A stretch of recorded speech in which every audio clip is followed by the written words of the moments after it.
Goodbye, Antoura is written by Karnik Panin, a man who was only 5 at the time the Armenian genocide began. He came from a family who lived a prosperous life. At the time the genocide began, his family was forced to pack their things, leave their home, and walk for 3 weeks and board a train to an unknown destination.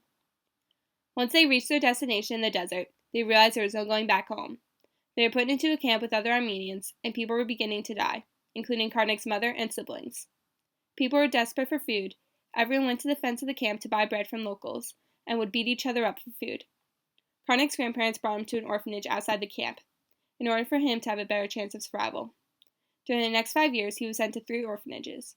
Karnik had to team up with other boys and operate raids where they would sneak out at night to find food, and eventually they decided they would have a better chance of survival if they ran away.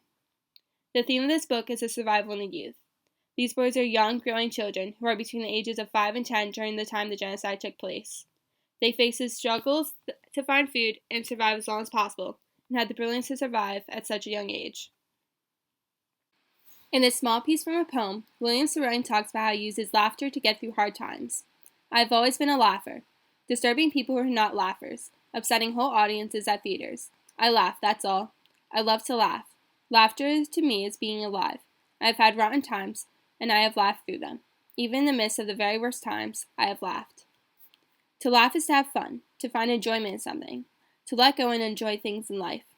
Children should be laughing and having fun and enjoying their youth, but instead they are worrying about their survival and their family. For this man, laughing was when he felt like then, in that moment, he was living the most.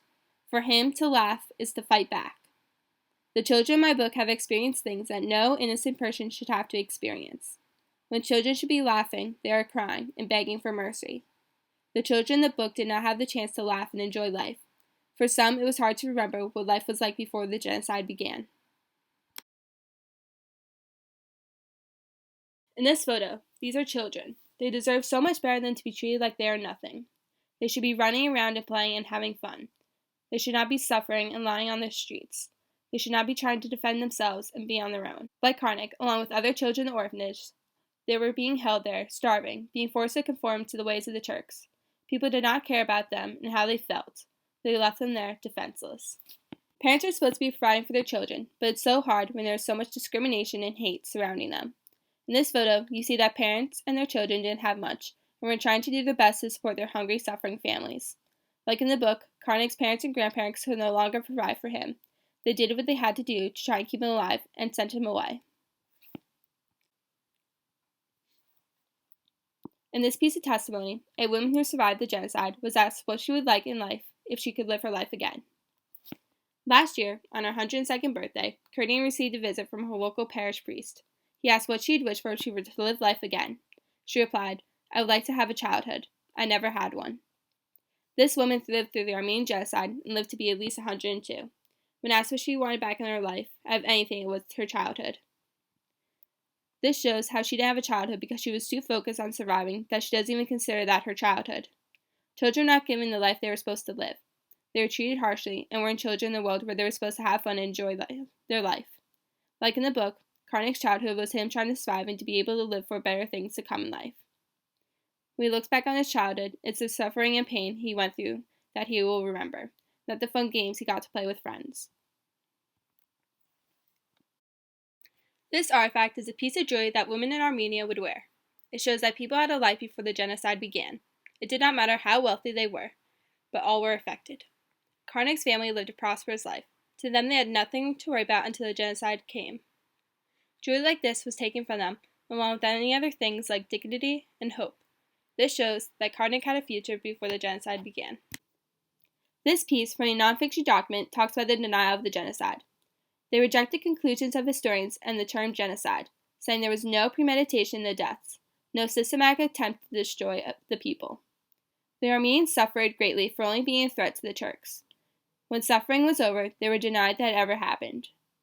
Denied, a word that should never be used when associated with the Armenian genocide. For those people to suffer and then have all the evidence be rejected is another pain they thought they would never experience again. To survive all the harsh treatments, see people die in the genocide, and have it be denied, they did not deserve that. Those people denied that they ever tortured the Armenians and put them through all that pain that they had to endure just to survive. For children like Karnik to hear that all the pain and suffering they went through is denied is thus honorable to them. They went through so much to survive, and the Turks somehow found a way to torture the Armenians and denied whatever happened to them after the genocide ended. The documentary, Again, the Armenian Genocide, talks about the suffering the Armenians went through. In a clip I am about to show you, you will see the neglect and pain that children went through. People were trying to do their best to take care of the children, for they were the future. Like the children talked about in the documentary, Karnik was starved and neglected. He was just an innocent child who was just trying to survive. The worst thing was to see the horde of orphaned children grow day by day. On the perimeter of a tent town, hollows had been dug in the ground for them, covered by old rags.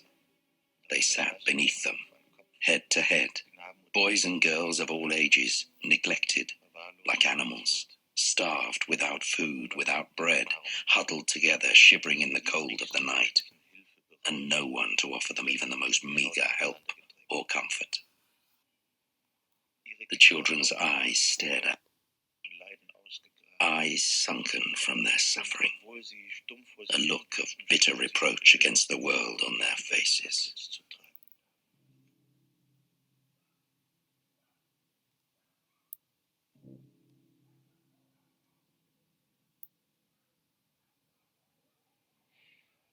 The German consul from Mosul, Mr. Holstein, reported that on some segments of the route from Mosul to Aleppo, he had seen so many chopped off children's hands that one could have paved the road with them.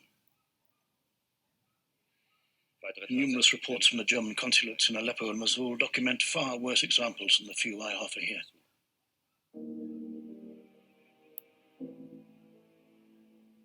The last refuge for the Armenians are the children's homes, hospitals and orphanages run by Western missionaries.